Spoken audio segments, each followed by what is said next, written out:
आलोत बघा, मागच्या व्हिडिओमध्ये आपण गंगा नदी प्रणाली सुरू केलं होतं आणि त्यातला पार्ट 1 झालं होतं। त्यामध्ये तुम्ही काय काय बघितलं, गंगेच्या उजवीकडच्या बाजूकडच्या नद्या, डावीकडच्या बाजूकडच्या नद्या, त्यानंतर गंगेचा 2 मुख्य प्रवाह म्हणजे भगीरथी अलकनंदा एकत्र आल्यानंतर काय तयार होतं तर गंगा नदी तयार होते। हे सगळं काही आपण ओव्हरऑल कन्सेप्ट बघितलेली आहे। हा गंगा नदीचा पार्ट 2 आहे। यामध्ये काय बघणार आहोत, ह्या व्हिडिओमध्ये आपण काय बघणार आहोत तर गंगा नदीचं इन डिटेल माहिती बघणार आहोत। त्या व्हिडिओमध्ये आपण ओव्हरऑल माहिती घेतली होती, ह्यामध्ये इन डिटेल माहिती बघणार आहोत आणि प्लस काय करणार आहोत, ज्या काही वरून येणाऱ्या नद्या आहेत आपण त्या व्हिडिओमध्ये बघितलं होतं पहिल्या व्हिडिओमध्ये की वरून येणाऱ्या नद्या कोणत्या आहेत, खालून येणाऱ्या नद्या कोणत्या आहेत, मग वरून येणाऱ्या डाव्याकडच्या आहेत की उजवीकडच्या आहेत, हे सगळं कन्सेप्ट बघितलं होतं। ठीक आहे, मग ह्या व्हिडिओमध्ये गंगा नदीचं आपण इन डिटेल स्टडी करणार आहोत।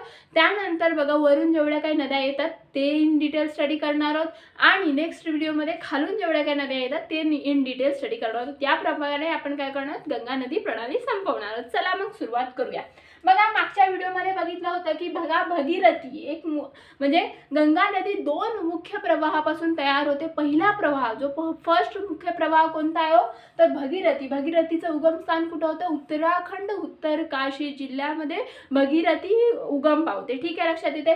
त्यानंतर इकडे बघा उत्तराखंडमध्ये दुसरंच कोणतं एक ग्लेशियर आहे, सतोपंत हिम नदी। ओके, सतोपंत हिम नदीपासून अलकनंदा नदी काय करते तर उगम पावते। ही भगीरथी नदी सुद्धा दक्षिण वाहिनी आहे, अलकनंदा नदी सुद्धा दक्षिण वाहिनी आहे। ह्या दोघांचा संगम कुठं होतो, या ठिकाणी बघा हा देवप्रयाग आहे। ठीक आहे, लक्षात येते। देवप्रयाग या ठिकाणी काय होतं तर भगीरथी आणि अलकनंदा यांचं संगम होतं आणि संगमानंतर ही नदी, या 2 नद्या कोणत्या नावाने ओळखल्या जातात तर गंगा नदी या नावाने ओळखले जातात। ठीक आहे, लक्षात येते। त्यानंतर बघा वरून कोणत्या येणाऱ्या नद्या होत्या तर वरून आपण ट्रिक बघितली होती। राम काय म्हणतो तर गो टू होम, कोणत्या म्हणजे काय गंड पोरी कोठेही खेळतात महान समजतात, त्यामुळे बघा राम गंगा गोमती घागरा गंडक कोसी महानंदा ह्या काय तर वरून येणाऱ्या नद्या आहेत। आणि वरून येणाऱ्या नद्या म्हणजे बघा ज्या साईडून वाहते, म्हणजे आता बघा तुम्हाला माहिती आहे की भगीरथी आणि अलकनंदा ह्या दोघी दक्षिण वाहिनी आहेत, एकत्र मिळाल्यानंतर गंगा नदी तयार होते आणि गंगा नदीचं बघा ती पूर्वेला जाते आणि बंगालच्या उपसागरमध्ये जाते। म्हणजे गंगा नदी ही पूर्व वाहिनी आहे। पूर्व वाहिनी असल्यामुळे तुम्ही ज्या डिरेक्शननी ते वाहते त्या साईडनी काय करायचं, हे 2 असे हात ठेवायचे। 2 असे हात ठेवल्यानंतर हा जो काही हात आहे तुमचा, म्हणजे माझा जो हात आहे तो तुमचा जो हात आहे हा कोणता उजवा हात, म्हणून खालून जेवढ्या काही नद्या येऊन मिळते तो उजव्याकडच्या नदी असतील, वरून जेवढ्या काही नद्या येऊन मिळणार आहेत त्या डाव्याकडच्या नदी असणार आहेत। मग ह्या व्हिडिओमध्ये आपण डाव्याकडच्याच म्हणजे वरून जेवढ्या काही नद्या येतात त्याबद्दल इन्फॉर्मेशन घेणार आहोत। चला पहिल्यांदा गंगा नदीबद्दल इन्फॉर्मेशन घेणार आहोत। बघा तुम्हाला माहिती आहे की भगीरथी अलकनंदा एकत्र कुठं देवप्रयाग या ठिकाणी येतात आणि त्या एकत्र मिळून काय होतं गंगा नदी तयार होते। आता बघा ही भगीरथी नदी आहे, बरोबर आहे। भगीरथी नदी तुम्हाला माहिती आहे की दक्षिण वाहिनी आहे, दक्षिणेला वाहत असते। ती दक्षिण वाहिनी आहे। बघा भगीरथी दक्षिण वाहिनीला जाऊन काय म्हणजे दक्षिण वाहिनी आहे ती वाहत जाते देवप्रयाग या ठिकाणी, अलकनंदा दोघंही एकत्र मिळतात। ठीक आहे, लक्षात येते। बघा ह्या देवप्रयागच्या आधी बघा भगीरथी जेव्हा वाहत असते दक्षिण वाहिनीला तेव्हा ह्या साईडून एक नदी येऊन मिळते। कोणती नदी मिळते तर भीलगंगा नदी येऊन मिळते। कोणती भीलगंगा नदी येऊन मिळते, म्हणजे भगीरथी नदीला बघा ही भीलगंगा नदी येऊन मिळते। ठीक आहे, लक्षात येते। तुम्ही असं लक्षात ठेवू शकता भगीरथी वरून भीलगंगा नदी येऊन मिळते। ठीक आहे, लक्षात येते। आणि ह्या साईडून मिळते हे पण लक्षात ठेवायचं।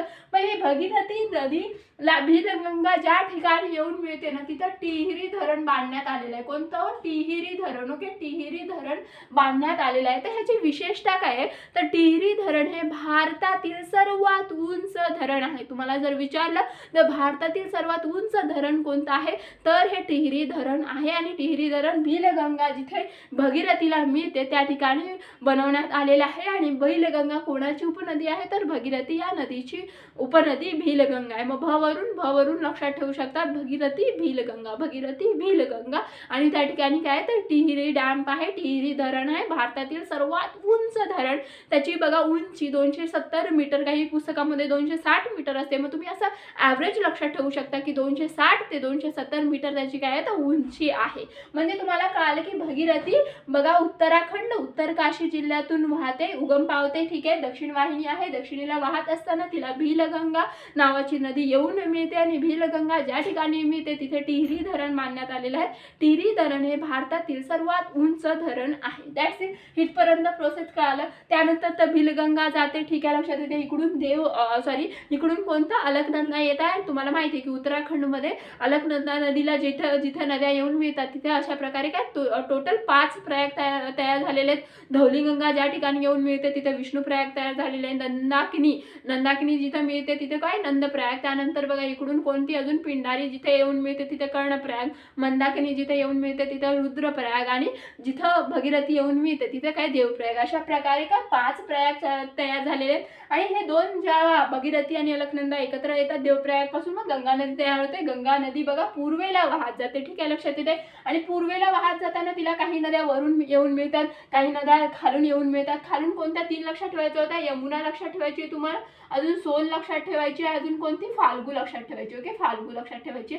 अजून खूप नद्या आहेत खालून येणाऱ्या, पण ते एवढ्या इम्पॉर्टंट आपल्यासाठी नाहीत. कर्मनाशा झाली, पुनपुन नदी सुद्धा खालून येऊन मिळणारी नदी आहे, पण ती आपल्यासाठी इम्पॉर्टंट नाही आहे, ठीक आहे, लक्षात येते. आता आपल्याला बघा वरून जेवढ्या काही म्हणजे तुम्हाला कळालं की ती पूर्ववाहिनी आणि वाहत असताना तिला वरून काही नद्या येऊन मिळतात, खालून काही नद्या येऊन मिळतात. आजच्या व्हिडिओमध्ये आपण वरच्या नद्यांचाच विचार करणार आहोत, ठीक आहे. आता बघा ही पूर्ववाहिनी आहे म्हणजे कुठे जाणार, ती बंगालच्या उपसागरमध्ये जाणार. आता बंगालच्या उपसागरमध्ये जाण्यासाठी म्हणजे पूर्ववाहिनी आहे निघालेली आहे. बघा ह्या ठिकाणी काय होतं, बघा इथं ह्या ठिकाणी काय होतं, जेव्हा बंगालच्या उपसागरमध्ये म्हणजे बंगालला जेव्हा ती एंट्री करते, ठीक आहे, लक्षात येते. म्हणजे गंगा नदीचा हा मुख्य प्रवाह चालू आहे, ठीक आहे, लक्षात येते. आणि ह्या ठिकाणी काय होतं तर गंगा नदीचा पाण्यामधला जो काही प्रवाह आहे तो वाढतो. म्हणजे काय झालं, पाणी खूप जास्त प्रमाणात साठतं आणि त्यामुळे काय आहे तर ह्या ठिकाणी ती काय करते तर एक वितरिका तयार करते. ओके, वितरिका तयार करते म्हणजे गंगा नदीचे 2 भागामध्ये विभाजन होतं असं तुम्ही समजू शकता, ठीक आहे. गंगा नदी हे मुख्य प्रवाह असा चाललेला आहे आणि त्यानंतर काय पाणी खूप प्रमाणात साठलं म्हणून ती काय करते एक वितरिका तयार करते. वितरिका म्हणजे 2 विभाजन होतं असं तुम्ही लक्षात ठेवू शकता. मग त्या वितरिकेचं नाव काय आहे तर हुगळी नदी ह्या वितरिकेचं नाव आहे. म्हणजे ह्या साईडून ही हुगळी नदी वाहते आणि समोरून काय हा जो काही म्हणजे गंगेचा मुख्य प्रवाह आहे तो वाहत चालला आहे, ठीक आहे, लक्षात येते. आता ह्या वितरिकाचं काय होतं तर हुगळी नदी म्हणजे जी वितरिका आहे तिचं नाव काय तर हुगळी म्हणजेच काय हुगळी नदी लक्षात ठेवायचं. आणि ही हुगळी नदी काय होते तर बंगालच्या उपसागरमध्ये जाऊन मिळते, ठीक आहे, लक्षात येते.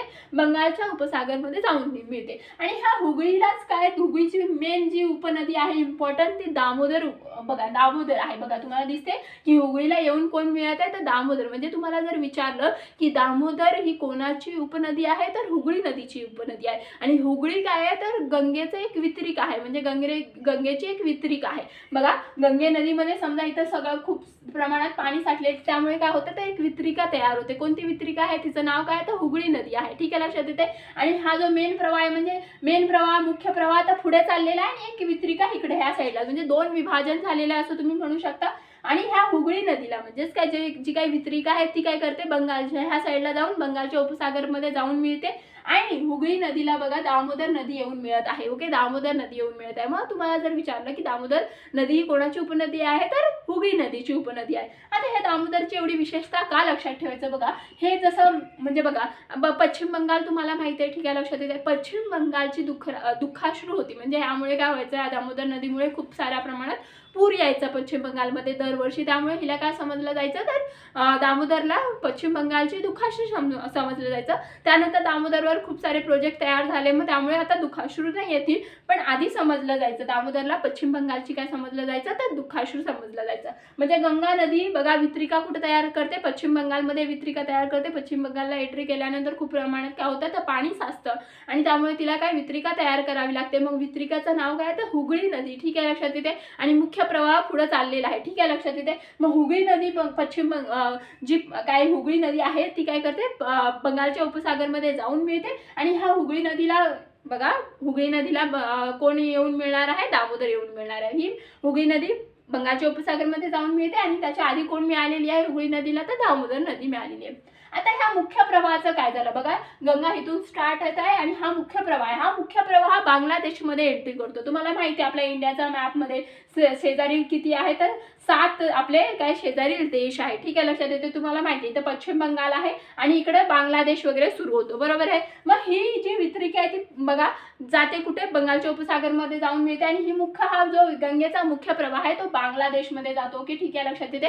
आणि बांगलादेशमध्ये जेव्हा गंगा नदीचा मुख्य प्रवाह एंट्री करतो तेव्हा गंगा नदीचं नावच चेंज होऊन जातं. तिला काय म्हटलं जातं तर पद्मा नावाने ओळखलं जातं. म्हणजे तुम्हाला म्हटलं की पद्मा हे नाव कोणत्या नदीचं आहे तर गंगा नदीचंच नाव काय आहे तर पद्मा हे नाव आहे. म्हणजे तुम्ही बघितलं हा मुख्य प्रवाह कुठे जातो बांगलादेशमध्ये जातो आणि बांगलादेशमध्ये गेल्यानंतर काय होतं तर हिची नाव चेंज होतं. म्हणजे गंगेचं नाव चेंज होतं, पद्मा या नावाने गंगा ओळखते. ठीक आहे, लक्षात येते. म्हणजे पद्मा हे नाव कोणाचं आहे तर गंगेचं नाव आहे असं लक्षात ठेवायचं आहे. म्हणजे बांगलादेशमध्ये गंगा नदीला कोणत्या नावाने ओळखलं जातं तर पद्मा या नावाने ओळखलं जातं. आता ही पद्मा आहे, ठीक आहे, लक्षात येते. आणि पद्माला बघा वरून कोणती नदी येऊन मिळते तर जमुना नदी येऊन मिळते. आता ही जमुना कुठून आली बाबा, बघा तुम्ही बघितलं असेल गंगा यमुना जमुना. आता ही जमुना काय आहे समजा, म्हणजे तुम्हाला माहित असेल की गंगा यमुना तर बाबा खालून येऊन मिळते माहितीये, पण जमुना काय आहे बघा. ठीक आहे, तुम्हाला आज कळेल की हे जमुना, गंगा जमुना का म्हटलं जातं. ठीक आहे, आता तुम्हाला माहिती हा मुख्य प्रवाह कुठे जाणार आहे बांगलादेशमध्ये. ठीक आहे, बांगलादेशमध्ये मग गंगेचं नाव काय झालं तर पद्मा झालं आणि वरून एक नदी तिला येऊन मिळते कोणती जमुना.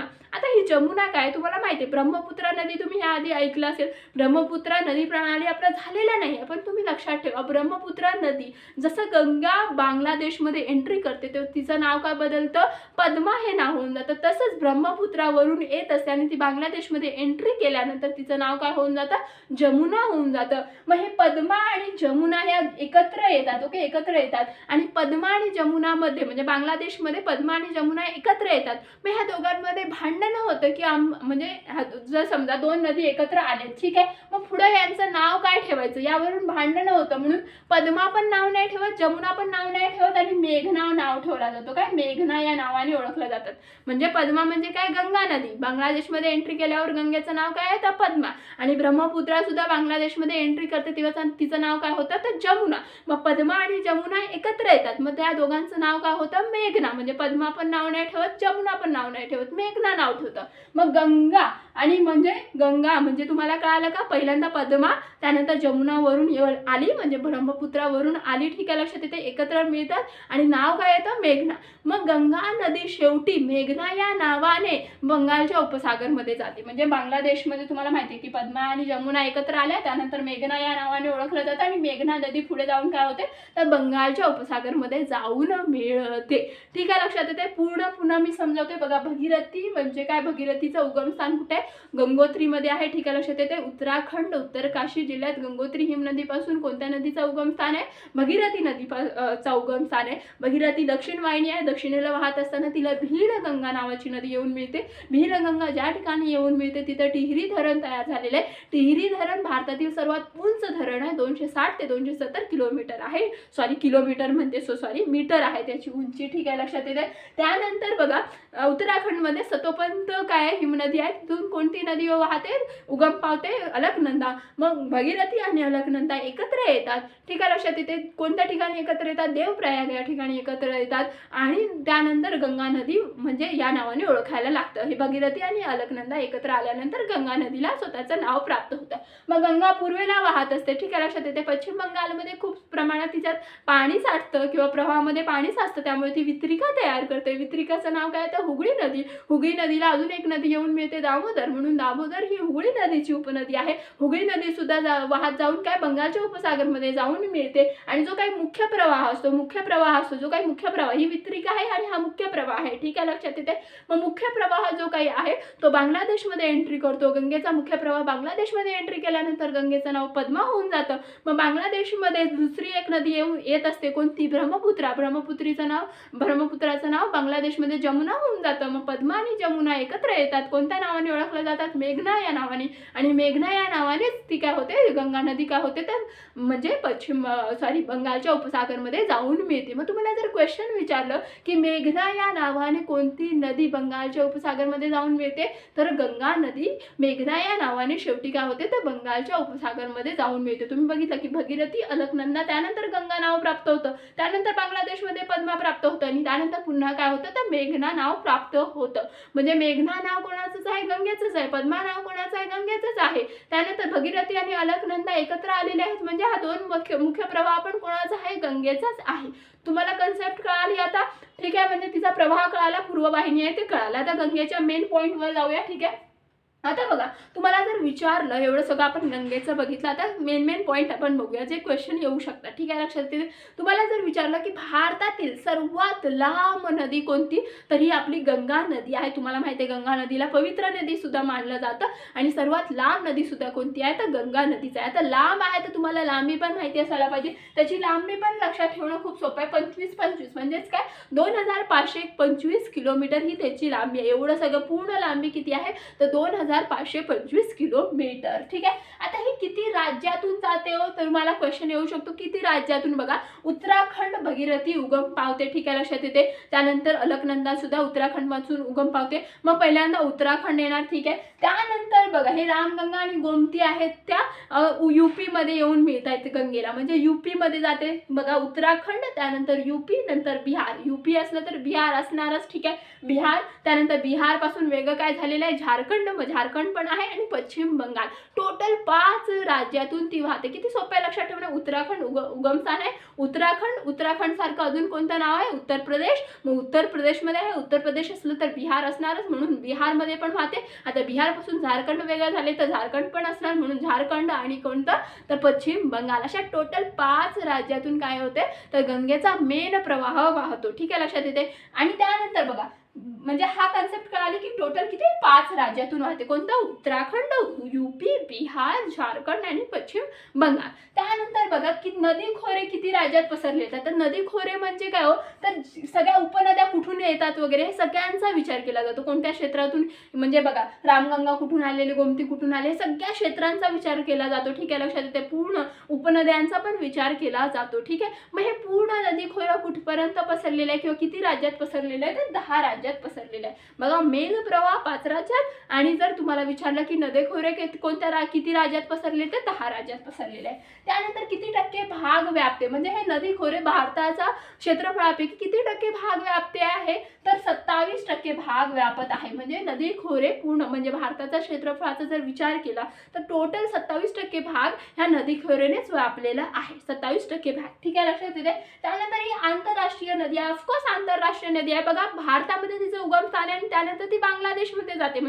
बघा, उगमस्थान कोणतं आहे, उत्तराखंडमध्ये आहे, म्हणजे भारतातून ती वाहते आणि त्यानंतर ती बांगलादेशमध्ये जाते आणि बांगलादेशातून बंगालच्या उपसागरमध्ये. तुम्हाला माहिती आहे या साईडला काय बंगालचं उपसागर आहे, बांगलादेश इकडेच आहे, ठीक आहे. लक्षात येते. मग ती बांगलादेशातून जाऊन मग बंगालच्या उपसागरमध्ये जाते. आणि जी काही ती तुम्ही बघितली होती ती वित्रिका काय होते, तर ती डायरेक्ट काय होणार आहे, तर पश्चिम बंगालमधून ती बंगालच्या उपसागरमध्ये जाणार आहे, ठीक आहे. लक्षात येते. म्हणजे ही आंतरराष्ट्रीय नदी आहे. कोणत्या 2 देशातून वाहते, तर भारत आणि बांगलादेश या 2च म्हणजे देशातून ते वाहत आहे, ठीक आहे. लक्षात येते. त्यानंतर ही पूर्व वाहिनी, आता बघा सगळंच तर आपण बघितलं की ही पूर्वेला वाहते आणि पूर्वेला जाऊन कुठं, बंगालच्या उपसागरमध्ये जाऊन मिळते, म्हणजे ही काय आहे, तर पूर्व वाहिनी नदी आहे, ठीक आहे. त्यानंतर भीलगंगा या ठिकाणी तुम्ही बघितलं प्रोसेस की भीलगंगा या नदी ठिकाणी काय होतं, तर टिहरी धरण बांधण्यात आलेले. टिहरी धरण भारतातील सर्वात उंच धरण आहे, 270 मीटर आहे त्याची उंची, ठीक आहे. लक्षात येते.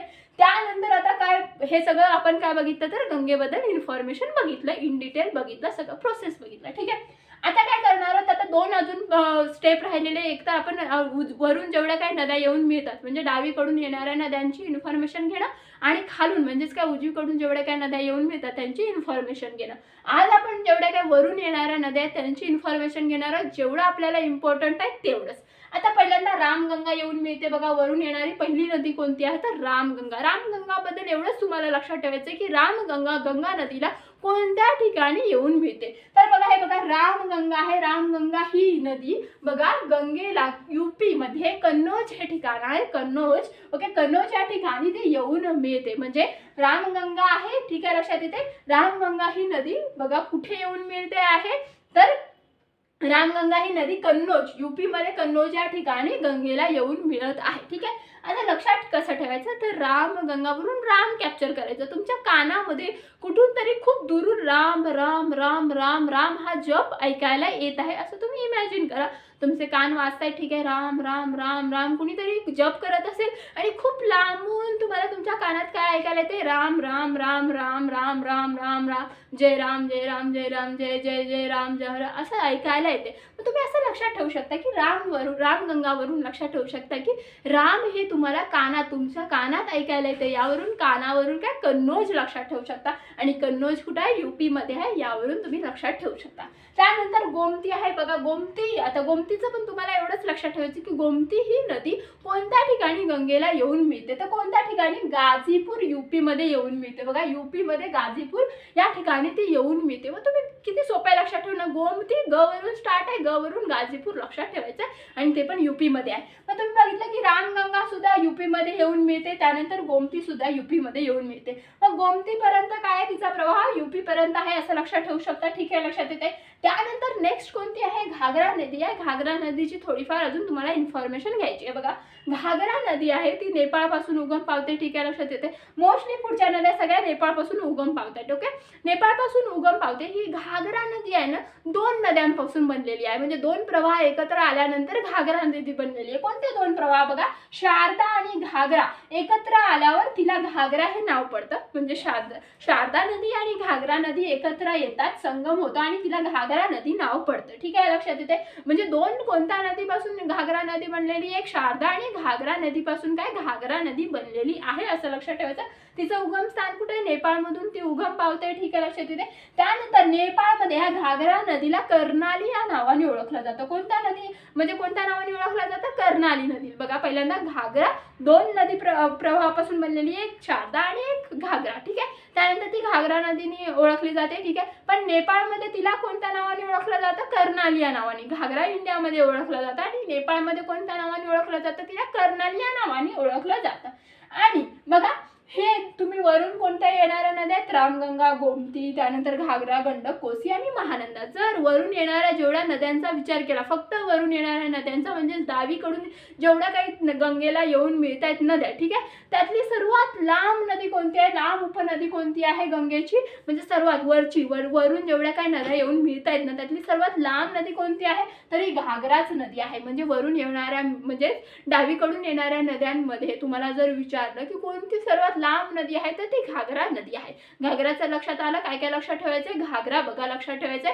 घागरा 2 नदी प्रवाहापासून बनलेले, शारदा आणि घागरा, आणि घागराला कर्नाली या नावाने ओळखलं जातं नेपाळमध्येच तिचं उगम स्थान आहे, ती सर्वात लांब नदी आहे डावीकडची, म्हणजे गंगेला मिळणाऱ्या डाव्याकडच्या जेवढ्या काही नद्या आहेत त्यातली सर्वात लांब नदी आहे, ठीक आहे, लक्षात येते. त्यानंतर घागरा नदी कोणत्या ठिकाणी गंगेला येऊन मिळते हे पण इम्पॉर्टंट आहे. तर छपरा कुठे आहे, बिहारमध्ये आहे. छपरा हे ठिकाण आहे, ठीक आहे, लक्षात येते. त्या ठिकाणी काय होतं, तर बिहारमध्ये हे ठिकाण आहे, त्या ठिकाणी काय होतं, तर ही घागरा नदी येऊन मिळते. मग घागरा बघा, घ आणि आपण घ आणि छ मध्ये बघा सेम आपण वाटतं ना, घ आणि छ आपल्याला सेम वाटतो, ठीक आहे. लहानपणी तुम्हाला इव्हन घ आणि छ कसं लिहायचं ते कळत पण नसेल, ठीक आहे, लक्षात येते. मग घ आणि छ सेम वाटतो, म्हणून घागरा घ लक्षात ठेवायचं, घ सारखा छ असतो, मग छ वरून तुम्ही छपरा लक्षात ठेवू शकता बिहारमध्ये, ठीक आहे.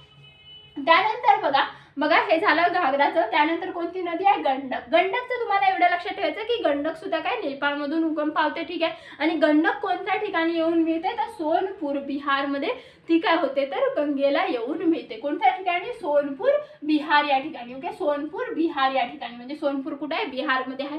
आता गंडक लक्षात कसं ठेवायचं, बघा, गंडक मध्ये डक शब्द लपलेला आहे. डक म्हणजे काय, बदक, ठीक आहे, लक्षात येते. आणि बदक कोणत्या कलरचा, सोनेरी कलरचा, मग तुम्ही सोनपूर लक्षात ठेवू शकता. आणि सोनपूर कुठे आहे, बिहारमध्ये आहे, ओके.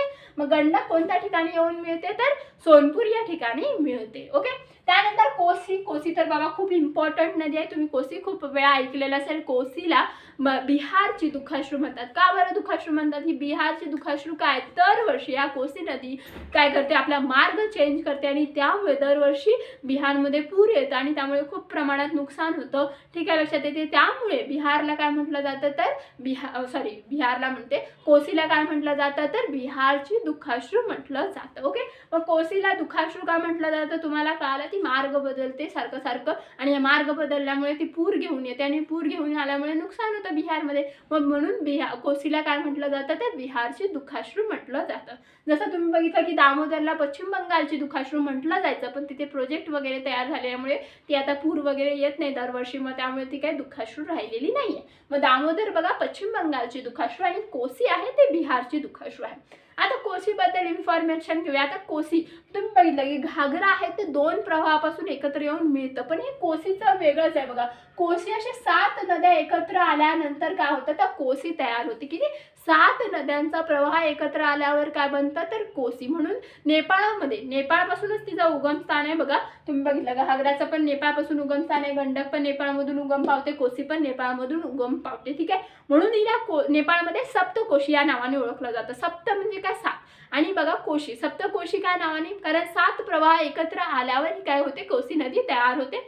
कोसी नदीचं उगमस्थान सुद्धा नेपाळमधूनच आहे आणि हिला सप्तकोशी कुठं म्हटलं जातं नेपाळमध्ये म्हटलं जातं, आपल्याकडे कोसी म्हटलं जातं. ठीक आहे, आणि ही मार्ग बदलते त्यामुळे पूर आणते आणि त्यामुळे हिला काय म्हटलं जातं तर बिहारची दुःखाश्रू म्हटलं जातं.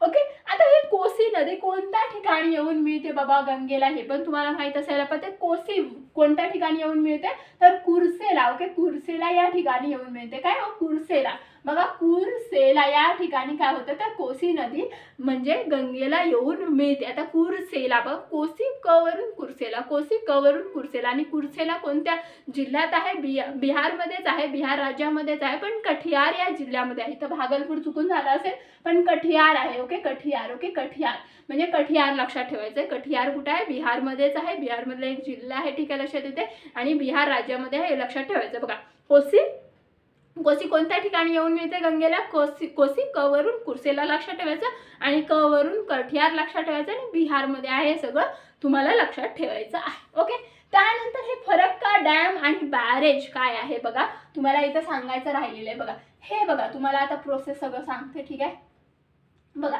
हे फरक्का डॅम किंवा बॅरेज पश्चिम बंगालमध्ये ही पहिली गोष्ट. ठीक आहे, आता तुम्हाला माहिती आहे ज्या ठिकाणी हे बघा वितरिका तुम्हाला माहिती आहे की वितरिका कुठे तयार होते, गंगेची वितरिका पश्चिम बंगालमध्ये तयार होते. बरोबर आहे, मग ज्या ठिकाणी ही वितरिका तयार झालेली आहे म्हणजे समजा गंगेचं खूप जास्त प्रमाणात काय झालेलं आहे तर पाणी झालेलं आहे साठा, आणि त्या म्हणजे ह्या ठिकाणून जर ती वितरिका काढत असेल, बरोबर आहे, वितरिका निर्माण झाली असेल, बरोबर आहे, तर ह्या ठिकाणी ज्या ठिकाणून वितरिका तयार झालेली आहे त्या ठिकाणी हे फरक्का डॅम किंवा बॅरेज बांधण्यात आलेलं आहे. काय फरक्का डॅम किंवा बॅरेज, आणि हे कुठे आहे तर पश्चिम बंगालमध्ये आहे. ठीक आहे, आता ह्याचा उद्देश काय आहे तर फरक्का डॅम किंवा बॅरेज का बांधण्यात आलं तर ह्या म्हणजे गंगेचा जो काही मुख्य प्रवाह आहे तुम्हाला माहिती आहे पुढे बांगलादेशामध्ये जातो. ठीक आहे, पण ह्या हुगळी नदीच्या खाली म्हणजे बघा हुगळी नदी वाहते त्याच्या तिथे काय होतं तर कोलकाता नदीय बंदर तयार झालेलं आहे. काय कोलकाता बंदर आहे. ठीक आहे, मग त्या बंदरामध्ये म्हणजे दर वर्षी म्हणजेच काय 12 महिने पाणी यावं म्हणजे पाणी राहावं म्हणून काय करण्यात आलेलं आहे तर पाणी पुरवण्यासाठी म्हणजे त्या बंदरामध्ये पाणी येण्यासाठी किंवा पाणी मिळावं म्हणून काय करण्यात आलेलं आहे तर तो बॅरेज बांधण्यात आलेला आहे किंवा फरक्का डॅम बांधण्यात आलेला आहे. बघा फरक्का डॅम बॅरेज बघा गंगा आणि बांगलादेश प्रवेश करण्यापूर्वी म्हणजे बघा ही बांगलादेशात प्रवेश करते, तुम्हाला माहिती आहे मुख्य प्रवाह काय बांगलादेशात प्रवेश करते, त्याच्या प्रवेश करण्याच्या पूर्वीच ओके प्रवेश करण्याच्या म्हणजे मुख्य प्रवाह बांगलादेशमध्ये प्रवेश करण्याच्या पूर्वीच तुम्हाला माहिती आहे की वितरिका तयार करते आणि त्याच ठिकाणी काय होतं तर फरक्का डॅम आणि बॅरेज बांधण्यात आलेलं आहे. का बरं गंगेचं पाणी कोलकाता नदीय बंदरमध्ये यावं म्हणजे ह्या हुगळी नदीच्या इथे काय आहे तयार झालेलं आहे कोलकाता बंदर तयार झालेलं आहे. मग ह्या कोलकाता बंदरमध्ये काय व्हायला पाहिजे गंगेचं पाणी 12ही महिने राहायला पाहिजे म्हणून ते फरक्का डॅम किंवा काय बॅरेज बांधण्यात आलेलं आहे ते पश्चिम बंगालमध्ये आहे. जर तुम्हाला व्हिडिओ आवडत असेल तर तुम्ही सबस्क्राइब करणार, शेअर करणार, कमेंट करणार, लाईक करणार. Thank you so much.